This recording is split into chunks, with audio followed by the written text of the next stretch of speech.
Sejam todos bem-vindos ao canal Companheiros da Luz. Campanha de divulgação do Consolador Prometido, por Jesus Cristo, dádiva divina da terceira revelação, materializado nas obras da codificação espírita, que semeia as diretrizes reveladoras de Deus, a forjar nossa evolução moral, trazidas ao mundo pelos emissários do Senhor, apontando-nos rumo à nova era.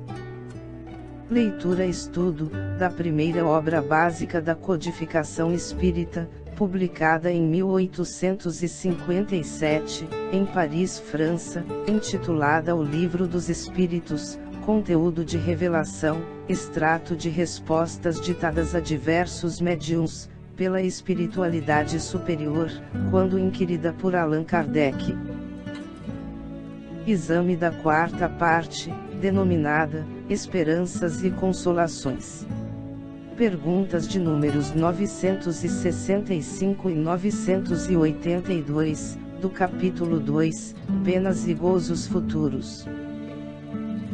Iniciemos então a leitura do questionário de subtítulo: Natureza das penas e gozos futuros. Pergunta de Kardec, número 965. As penas e os gozos da alma, após a morte, têm alguma coisa de material? Resposta dos Espíritos: não podem ser materiais, desde que a alma não é de matéria. O próprio bom senso o diz. Essas penas e esses gozos, nada têm de carnal, e por isso mesmo, são 1000 vezes mais vivos do que os da terra. O espírito, uma vez desprendido, é mais impressionável. A matéria não mais lhe enfraquece as sensações. Pergunta de Kardec, número 966. Por que o homem faz ideias tão grosseiras e absurdas, das penas e dos gozos da vida futura? Resposta dos Espíritos: inteligência ainda não suficientemente desenvolvida. A criança compreende da mesma maneira que o adulto. Aliás, isso depende também do que se tenha ensinado. É nesse ponto que há necessidade de uma reforma. Vossa linguagem é muito imperfeita para exprimir o que existe além do vosso alcance. Por isso foi necessário fazer comparações, sendo essas imagens e figuras tomadas como a própria realidade. Mas à medida que o homem se esclarece, seu pensamento compreende as coisas que a sua linguagem não pode traduzir. Pergunta de Kardec, número 967. Em que consiste a felicidade dos bons espíritos? Resposta dos Espíritos: em conhecer todas as coisas, não ter ódio, nem ciúme, nem inveja, nem ambição, nem qualquer das paixões que fazem a infelicidade dos homens. O amor que os une é para eles a fonte de uma suprema felicidade. Não experimentam nem as necessidades, nem os sofrimentos, nem as angústias da vida material. São felizes com o bem que fazem. De resto, a felicidade dos espíritos é sempre proporcional à sua elevação. Somente os espíritos puros gozam, na verdade, da felicidade suprema, mas nem por isso os demais são infelizes. Entre os maus e os perfeitos, há uma infinidade de graus, nos quais os gozos são relativos ao estado moral. Os que são bastante adiantados compreendem a felicidade dos que avançarão mais que eles, e a ela aspiram. Mas isso é para eles motivo de emulação, e não de inveja. Sabem que deles depende alcançá-la, e trabalham com esse fito, mas com a calma da consciência pura. Sentem-se felizes de não ter de sofrer o que sofrem os maus. Pergunta de Kardec, número 968. Contais a ausência das necessidades materiais, entre as condições de felicidade, para os espíritos. Mas a satisfação dessas mesmas necessidades, não é para o homem uma fonte de gozos. Resposta dos espíritos: sim, de gozos animais. E quando não podes satisfazer essas necessidades, isso é uma tortura. Pergunta de Kardec, número 969. O que se deve entender, quando se diz que os espíritos puros, estão reunidos no seio de Deus, e ocupados em lhe cantar louvores? Resposta dos espíritos: é uma alegoria para dar ideia, da compreensão que eles têm, das perfeições de Deus, pois o veem e compreendem. Mas, como tantas outras, não se deve tomá-la ao pé da letra. Tudo na natureza, desde o grão de areia, canta, ou seja, proclama o poder, a sabedoria, e a bondade de Deus.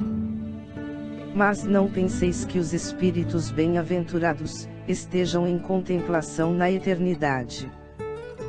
Isso seria uma felicidade estúpida, e monótona, e mais ainda, a felicidade do egoísta, pois a sua existência seria uma inutilidade sem fim. Eles não sofrem mais as tribulações da existência corpórea. Isso já é um gozo. Depois, como já dissemos, conhecem e sabem todas as coisas, e empregam proveitosamente a inteligência adquirida, para auxiliar o progresso dos outros espíritos. Essa é a sua ocupação, e ao mesmo tempo um gozo. Pergunta de Kardec, número 970. Em que consistem os sofrimentos dos espíritos inferiores?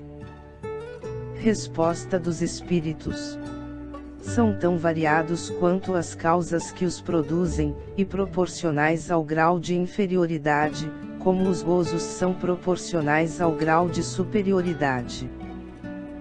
Podemos resumi-los assim: cobiçar tudo o que lhes falta para serem felizes, mas não poderem obtê-lo. Ver a felicidade, e não poder atingi-la. Mágoa, ciúme, raiva, remorsos, e uma ansiedade moral indefinível. Desejam todos os gozos, e não podem satisfazê-los. É isso o que os tortura. Pergunta de Kardec, número 971. A influência que os espíritos exercem, uns sobre os outros, é sempre boa. Resposta dos espíritos: sempre boa, de parte dos bons espíritos, é claro. Mas os espíritos perversos, procuram desviar do caminho do bem, e do arrependimento, os que consideram suscetíveis de ser arrastados, e que muitas vezes, levaram para o mal durante a vida terrena. Contra a pergunta de Kardec, número 971a. Então a morte não nos livra da tentação?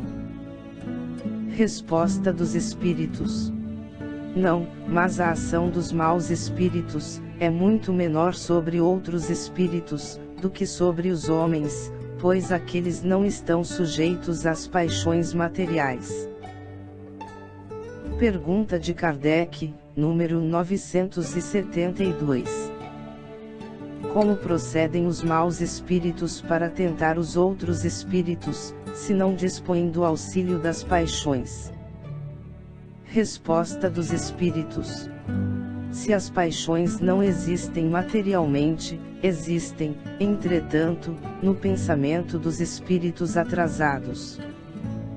Os maus entretêm esses pensamentos, arrastando suas vítimas aos lugares onde deparam com essas paixões, e com tudo o que as possa excitar. Contra a pergunta de Kardec, número 972a. Mas para que servem essas paixões, se lhes falta o objeto real? Resposta dos Espíritos: assim é precisamente para o seu suplício. O avarento vê o ouro, que não pode possuir. O devasso, as orgias de que não pode participar. O orgulhoso, as honras que inveja, e de que não pode gozar. Pergunta de Kardec, número 973. Quais os sofrimentos maiores, a que os espíritos maus se veem sujeitos? Resposta dos Espíritos: não há descrição possível das torturas morais, que constituem a punição de certos crimes. Os próprios espíritos que as sofrem, teriam dificuldades em vos dar uma ideia. Mas seguramente, a mais horrível, é o pensamento de serem condenados para sempre. Nota de Kardec: o homem tem das penas e dos gozos da alma após a morte, uma ideia mais ou menos elevada, segundo o estado de sua inteligência. Quanto mais ele se desenvolve, mais essa ideia se depura, e se desprende da matéria. Compreende as coisas de maneira mais racional, deixa de tomar ao pé da letra as imagens de uma linguagem figurada. A razão mais esclarecida nos ensina que a alma é um ser inteiramente espiritual, e por isso mesmo, não pode ser atingida pelas impressões, que apenas sobre a matéria atuam. Mas disso não se segue que esteja livre de sofrimentos, nem que não seja punida pelas suas faltas. As comunicações espíritas têm por fim, mostrar-nos o estado futuro da alma, não mais como uma teoria, mas como uma realidade. Colocam sob os nossos olhos, as vicissitudes da vida de além-túmulo, mas ao mesmo tempo, nos-las apresentam como consequências perfeitamente lógicas, da vida terrena. E embora, destituídas do aparato fantástico, criado pela imaginação dos homens, nem por isso são menos penosas, para os que fizeram mau uso, de suas faculdades. A diversidade dessas consequências é infinita, mas pode-se dizer de maneira geral: cada um é punido naquilo em que pecou. Assim é que uns são pela incessante visão do mal que fizeram, outros pelos remorsos, pelo medo, pela vergonha, a dúvida, o isolamento, as trevas, a separação dos seres que lhes são caros, etc. Pergunta de Kardec, número 974. De onde procede a doutrina do fogo eterno? Resposta dos Espíritos: imagem, como tantas outras, tomada pela realidade. Contra a pergunta de Kardec, número 974-A. Mas esse temor, não pode ter um bom resultado. Resposta dos Espíritos: vede-se ela, refreia aqueles que a ensinam. Se ensinais coisas que a razão rejeitará mais tarde, produzireis uma impressão, que não será durável nem salutar. Nota de Kardec: o homem, incapaz de traduzir na sua linguagem, a natureza desses sofrimentos, não encontrou para ela, comparação mais enérgica que a do fogo, pois este é para ele, o tipo do suplício mais cruel, e o símbolo da ação mais enérgica. É por isso que a crença no fogo eterno, remonta à mais alta antiguidade, e os povos modernos a herdaram dos antigos. É ainda por isso que, na sua linguagem figurada, ele diz: o fogo das paixões, queimar de amor, de ciúmes, etc. Pergunta de Kardec, número 975. Os espíritos inferiores compreendem a felicidade do justo? Resposta dos Espíritos: Sim, e é isso o que os tortura, pois compreendem que estão privados dela, por sua própria culpa. É por isso que o espírito liberto da matéria, aspira a uma nova existência corpórea, pois poderá abreviar, se for bem empregada, a duração desse suplício. É então que ele escolhe as provas, que poderão expiar suas culpas. Porque, ficai sabendo, o espírito sofre por todo o mal que fez, ou do qual foi causador involuntário, por todo o bem que, tendo podido fazer, não o fez, e por todo o mal, que resultar do bem que deixou de fazer. O espírito errante não está mais envolvido pelo véu da matéria. É como se tivesse saído de um nevoeiro, e vê o que o distancia da felicidade.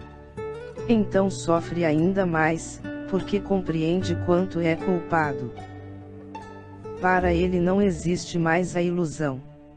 Vê a realidade das coisas. Nota de Kardec. O espírito na erraticidade abrange na sua visão, de um lado, todas as suas exigências passadas, e do outro, o futuro prometido, compreendendo o que lhe falta para atingi-lo. Como um viajante que chegou ao cume de uma montanha, vê a rota percorrida, e o que falta para chegar ao destino. Pergunta de Kardec, número 976. Ver os espíritos que sofrem, não é para os bons uma causa de aflição, e nesse caso, em que se transforma a sua felicidade, assim perturbada? Resposta dos espíritos. Isso não é uma aflição, pois eles sabem que o mal terá um fim, e ajudam os outros no seu aperfeiçoamento, estendendo-lhes a mão. Essa é a sua ocupação, e um gozo quando obtém êxito. Contra a pergunta de Kardec, número 976-A. Concebe-se isso, de parte dos espíritos estranhos ou indiferentes, mas a visão das dores, e dos sofrimentos dos que lhes foram caros na terra, não lhes perturba a felicidade. Resposta dos espíritos.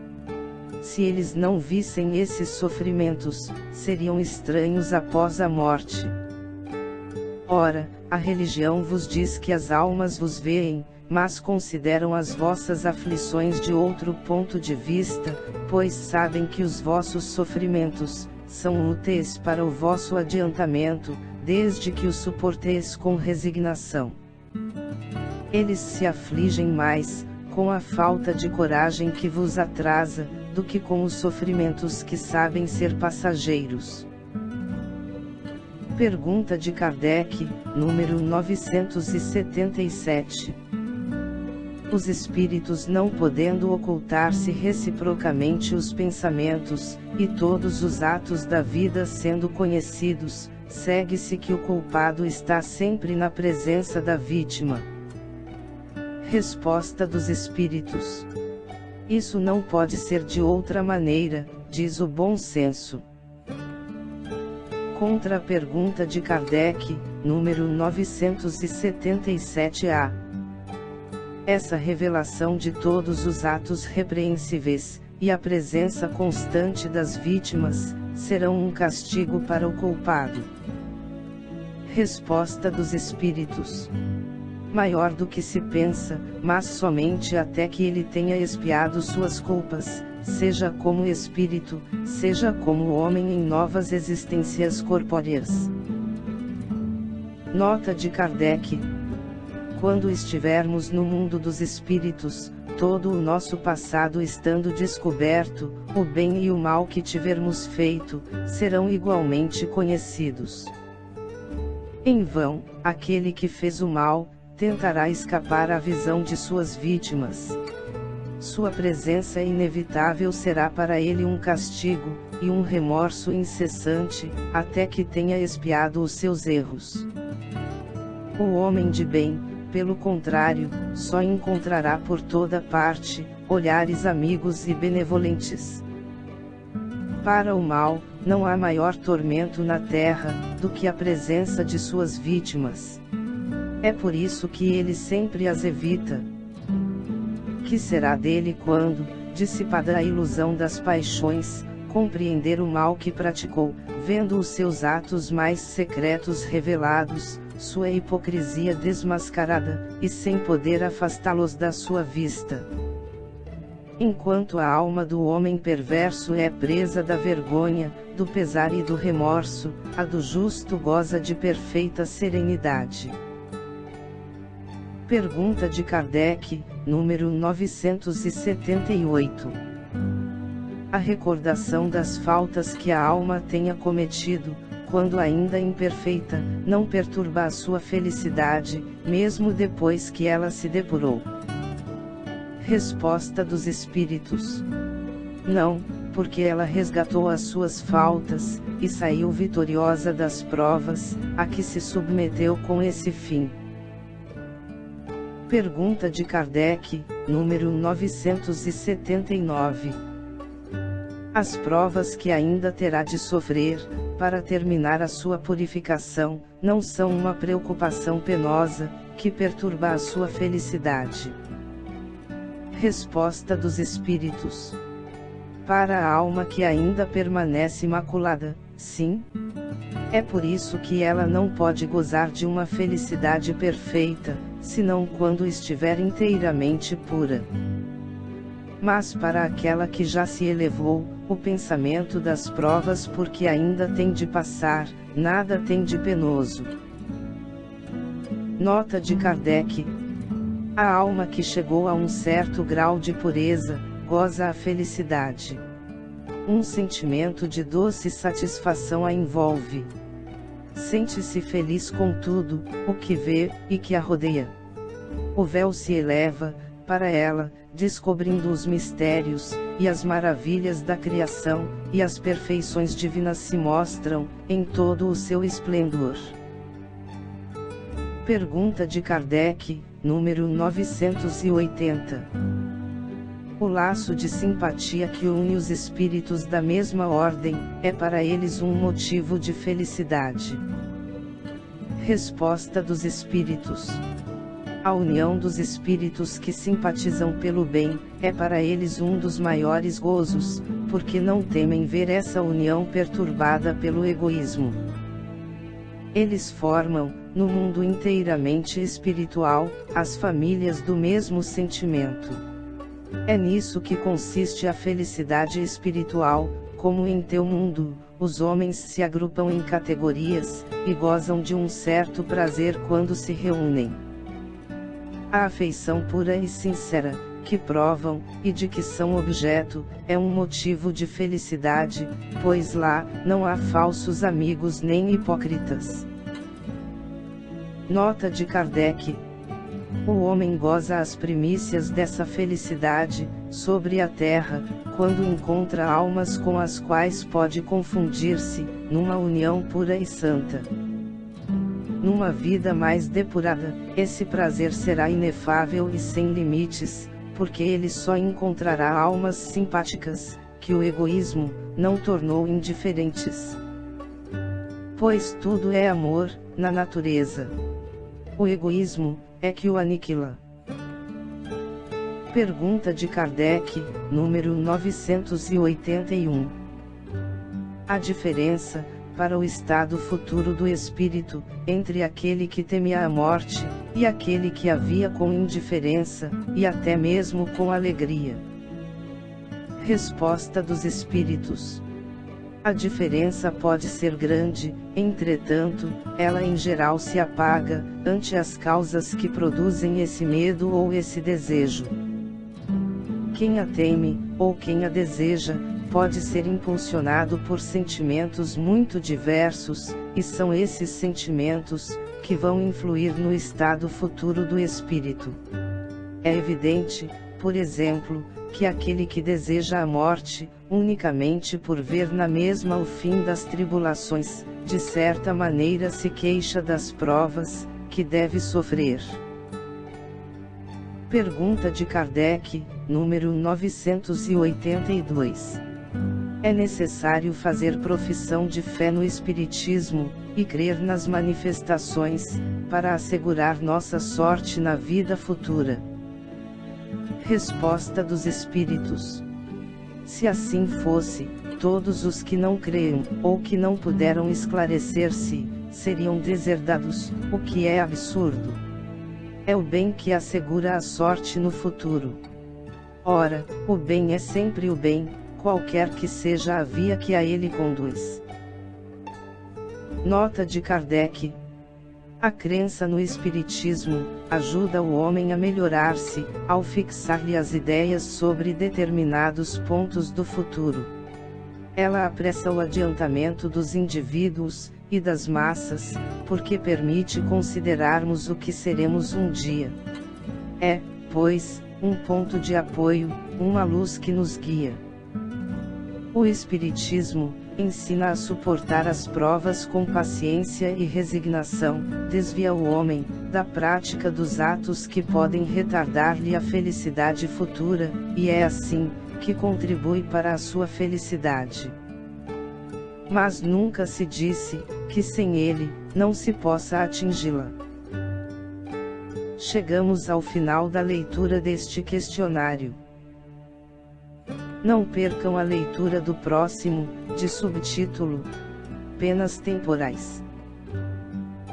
Muito obrigado, boa reflexão, que Jesus abençoe a todos.